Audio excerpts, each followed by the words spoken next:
ಶಾರದೆ ದಯ ಪಾಲಿಸು, ಈ ಬಾಳನು ಬೆಳಕಾಗಿಸು. ಹೇ ಶಾರದೆ ದಯ ಪಾಲಿಸು, ಈ ಬಾಳನು ಬೆಳಕಾಗಿಸು. ನಾಳೆಗಳ ದಾರಿಯಲೇ ನಂಬಿಕೆಯ ನೆಲೆಯಾಗಿರಿಸು, ಮುನ್ನಡೆಸು. ಕೈ ಹಿಡಿದು ನಾವಾಡೋ ಪದ ಪದದಲ್ಲೂ ಸಂಚರಿಸು.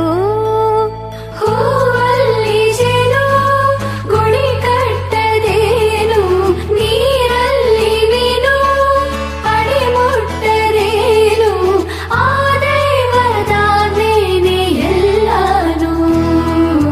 ಹೇ ಶಾರದೆ ದಯ ಪಾಲಿಸು, ಈ ಬಾಳನು ಬೆಳಕಾಗಿಸು. ಹೇ ಶಾರದೆ